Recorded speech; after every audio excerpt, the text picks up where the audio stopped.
Sa pagtan-aw sa maong tumong.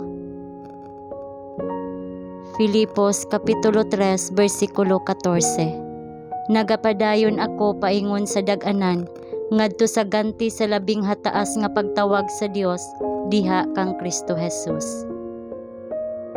Wala ba kamo mahibalo nga sila nga nanagdalagan sa usa ka lumba na nagdalagan tanan apan usarang makadawat sa ganti? Busa dagan aron kamo makabaton ug ang matag tawo nga makigbisog alang sa pagkahawod may pagpugong sa kaugalingon sa tanang butang. Karon ilang gibuhat kini aron makaangkon og usa ka madunot nga porong-porong apan kita dili madunot. Kadtong kinsa miapil sa lumba sa pag-angkon sa laurel nga giisip nga usa ka espesyal nga kadungganan mga makasarang sa tanan nga mga butang aron ang ilang mga kaunoran, ilang mga utok ug ang matagbahin kanila mahimong anaa sa labing maayo nga kahimtang sa pagdagan.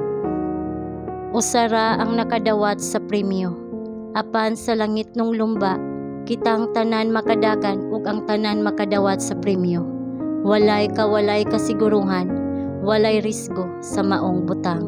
Kinahanglan natong isulob ang langit nung mga grasya ug uban ang mata nga gitumong ngadto sa itaas, ngadto sa purong-purong sa pagka-immortal. Tipigan ang sumbanan sa atong atubangan, ang mapaobsanon, madumilion sa kaugalingon nga kinabuhi sa atong balaanong Ginoo atong bantayan kanunay. Ug unya samtang kita maninguha sa pagsunod kaniya nga nagatutok sa marka sa premyo, kita makadagan niini nga lumba sa kasiguruhan.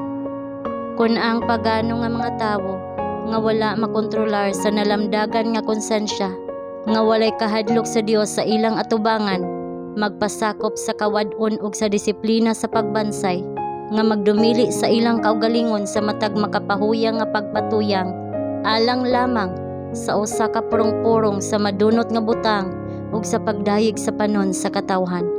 Unsa pa kaha sila nga nagdagan sa Kristiyanong lumba sa paglaom sa pagka-immortal ug sa pag-uyon sa hataas nga langit, andam sa pagdumili sa ilang mga kaugalingon sa dili maayo nga mga pagpaabtik ug indulhensya, nga makapaubos sa moral, makapaluya sa salabutan ug magdala sa mas taas nga mga gahom ngadto sa pagpasakop sa mga gana ug mga hilig sa mananap.